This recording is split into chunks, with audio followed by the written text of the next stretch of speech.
Untuk kesekian kalinya Prabowo bertemu dengan Gibran Rakabuming Raka. Apa makna pertemuan kali ini malam nanti? Kami bahas bersama anggota DPR fraksi PDI Perjuangan Arya Bima, Ketua DPC Partai Gerindra Solo Ardianto Kuswinarno, dan Direktur Eksekutif Indikator Politik Indonesia Burhanuddin Muhtadi. Sore Bapak-Bapak. Sore. Selamat sore. Iya, Pak Ardi, kalau terakhir Pak Prabowo bertemu dengan Mas Kaisang ini di Solo pada saat Lebaran. Nah, kalau kali ini siapa yang pertama kali ngajak ketemu duluan, Mas Gibran atau Pak Prabowo? Ya, sebelumnya selamat sore untuk pemirsa TV Kompas TV. Gini Mbak, untuk di acara nanti malam itu memang sudah diagendakan beliaunya, Pak Prabowo. Sebenarnya ada agenda besok untuk ke Pacitan. Jadi ini semacam roadshow, beliau dari Pekalongan ke Semarang, terus transit menginap di Solo, terus untuk ketemu Mas Gibran pada nanti malam, besok lagi terbang ke Pacitan. Begitu. Oke, jadi termasuk dalam agenda ya. Tapi kalau kali ini alasan pertemuan antara Pak Prabowo dengan Mas Gibran apa sih, Pak Ardi? Ya, pertemuannya kan untuk pertama juga untuk konsolidasi. Untuk pertemuan kan beliau berdua sudah sangat akrab kayak anak sama Konsolidasi apa nih Pak Ardi? untuk pertemuan mungkin membicarakan masalah hal-hal yang memang harus kita bicarakan lebih dalam lagi mungkin. Misalnya?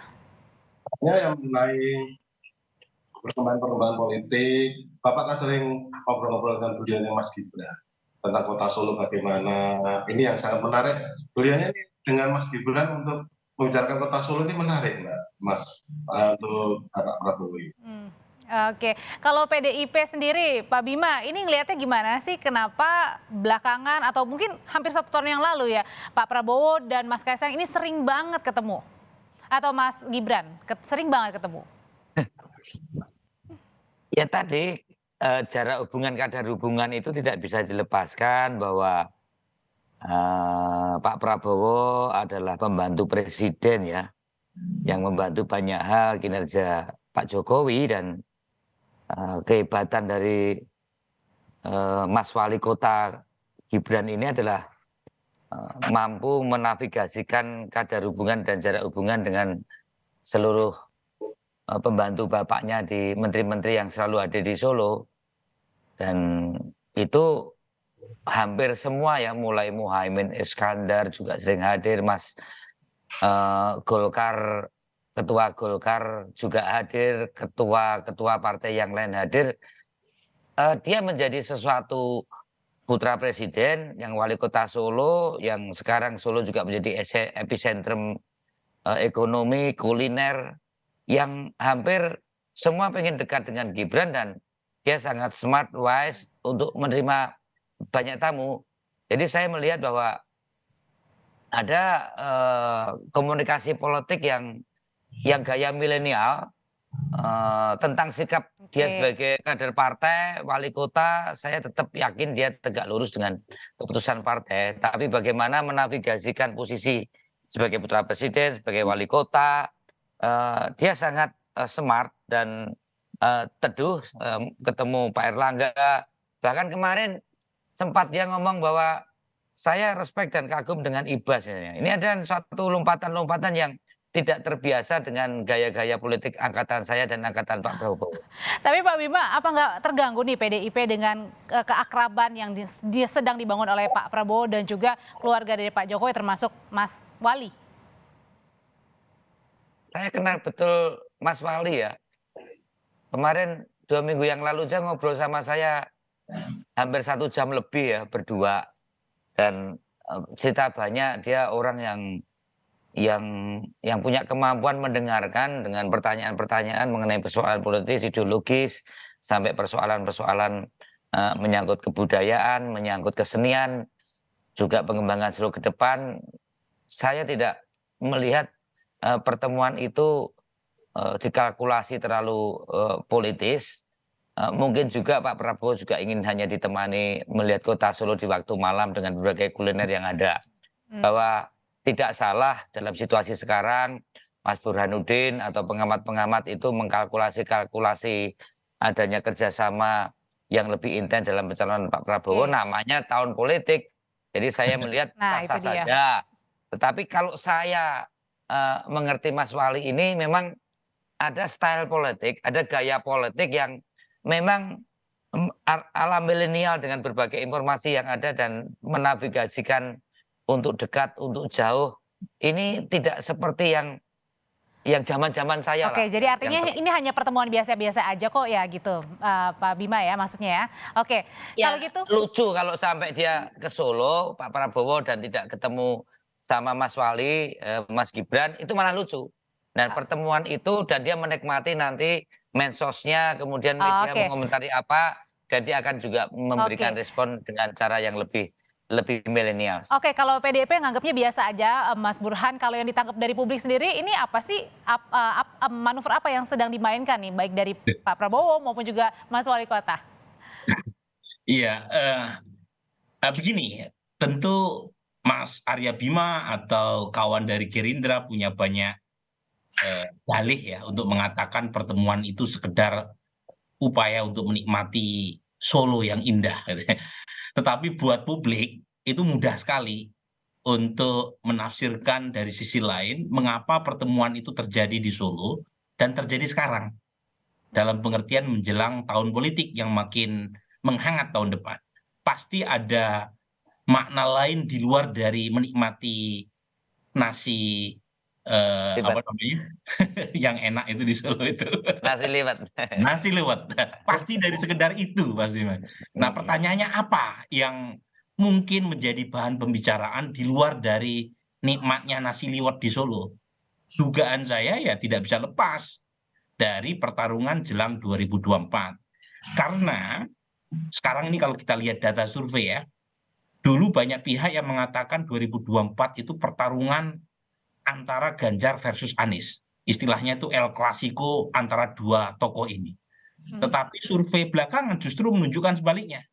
2024 bukan big match antara Ganjar versus Anies, tapi Ganjar versus Prabowo. Dan cara buat Pak Prabowo untuk bisa menaikkan posisi tawar elektoralnya adalah dengan menarik dukungan dari pemilih Pak Jokowi. Nah, itu kalau kita lihat survei yang terakhir menunjukkan peningkatan dukungan dari pemilih Jokowi yang mulai mengalir ke Pak Prabowo, tidak lagi didominasi oleh Mas Ganjar. Nah, dengan mengakrabkan diri dengan Mas Gibran, setidaknya Pak Prabowo mengirim pesan kepada pendukung Pak Jokowi bahwa Pak Prabowo bukan lagi rival lama seperti 2 pilpres sebelumnya. Nah, ini tafsir yang pertama. Tafsir yang kedua, bagaimanapun muncul spekulasi yang mulai ramai di media sosial berkaitan dengan upaya untuk membuat atau melihat kemungkinan cawapres Pak Prabowo selain nama-nama yang sudah muncul. Kan nama-nama yang muncul misalnya Muhaimin Iskandar, Erick Maksudnya Thohir. cawapresnya mungkin saja Mas Wali Kota, Mas Kaisang. Nah, itu poin saya. Jadi ada upaya untuk melihat atau membuka opsi itu. Kalau opsi itu, Mas Burhan, sorry saya potong. Kalau opsi itu yang datangnya lebih dari Gerindranya? Atau? It takes two to tango. Untuk berdansa tango itu butuh dua pihak, Audrey. Nggak mungkin dari salah satunya. Nah, poin saya begini. Masih ada aturan yang membuat potensi menjodohkan Pak Prabowo dengan Gibran itu bisa terjadi. Apa itu? Undang-undang yang melarang mereka yang berusia di bawah 40 tahun. Itu ada aturannya itu. Jadi capres-cawapres itu sekurang-kurangnya 40 tahun. Nah, kalau kita kaitkan dengan uji materi yang dilakukan oleh PSI, jangan-jangan ada kaitannya. Dan sekarang kan ada uji materi di MK untuk tanda kutip ya, menganulir syarat minimum 40 tahun. Diubah dari sekurang-kurangnya 40 tahun menjadi 35 tahun. Masih berlangsung. Tetapi kalau misalnya uji materi itu ditolak oleh MK, ya tentu tidak terbuka lagi potensi untuk menjodohkan Pak Prabowo dengan Gibran. Tetapi sepertinya testing the water kan tetap dilakukan. Oke. Nah, kira-kira begitu. Oke, kalau gitu saya langsung nanya ke Gerindranya ya, Ketua DPC Solo. Pak Ardi, kalau gitu betul nggak sih kalau saat ini yang sedang dilakukan oleh Pak Prabowo dan teman-teman dari Gerindra adalah sedang menjajaki mungkin kalau misalnya Mas Wali Kota, Mas Gibran ini menjadi pendamping bacawa presnya Pak Prabowo? Semua itu punya kemungkinan. Yang namanya politik itu kan dinamis. Apa yang dikatakan Bang Burhanuddin tadi juga ada masuknya apa disampaikan semuanya. Namun kan ini kan tahun politik sekali lagi. Kalau kemarin-kemarin beliau ngajak Mas Gibran naik kuda, tidak ada pembicaraan ke sana. Tapi kali udah mulai tahun politik, pembicaraan-pembicaraan itu wajar lah kalau mulai harus sedikit ke sana sedikit ini bisa menarik perhatian di mata masyarakat, di mata dunia politik. Mas Burhanuddin itu sudah sangat cerdas sekali penyampaiannya. Ini sudah ada dari PSI, ada gugatan dari itu sudah ada. Tapi sekali lagi saya garis bawahi yang jelas untuk pertemuan pada malam hari ini antara ketua umum kami, dewan pembina kami dengan Mas Gibran itu pembicaraan yang santai-santai aja. Tapi Pak Ardi, Ya, Pak Ardi, mungkin kenapa tadi juga Mas Burhan begitu mengamatinya seperti itu, karena kan begini, bagi kaum yang muda agak jarang ya kalau misalnya biasanya kan kaum muda duluan yang pasti yang sering berdatang kepada orang yang lebih dituakan begitu. Ya kan, kalau ini kan sebaliknya gitu. ya karena memang untuk Mas Gibran ini kan suatu magnet yang ada di kota Solo. Suatu magnet dia semacam mutiara lah di Indonesia ini saat ini. Kita harus mengakui suka dan tidak suka memang Mas Gibran ini begitu muncul menjadi wali kota, begitu kiprahnya sangat diakui, kemajuan diakui ini membuat warga kota Solo ini ketika Bapak sering berkunjung ke Solo, sering ngobrol dengan Mas Gibran, terakhir kemarin pertemuan ketika itu juga sudah sangat menarik. Ya. Oke, Pak Bima, kalau misalnya wacana ini kemudian nantinya misalnya menjadi kenyataan, banyak dong kalau gitu nanti suara-suara yang tergerus karena Mas Gibran ini berduet bersama dengan Pak Prabowo. Mungkin nggak itu terjadi? Saya itu tahu gaya politik Solo ya. Memang gaya politik Solo itu ya secara prinsip, mana yang prinsip, mana yang tidak prinsip, itu jelas. Kemudian teguh dalam prinsip dan luwes di dalam penampilan gaya Solo ini memang cukup mengecohkan kalau dianalisa dengan situasi-situasi konteks dan konteks saat ini. Saya yakin bahwa pertemuan Pak Prabowo dan Mas Wali Kota Gibran ini adalah sesuatu yang tidak terlalu bisa dimaknai terlalu besar atau terlalu jauh.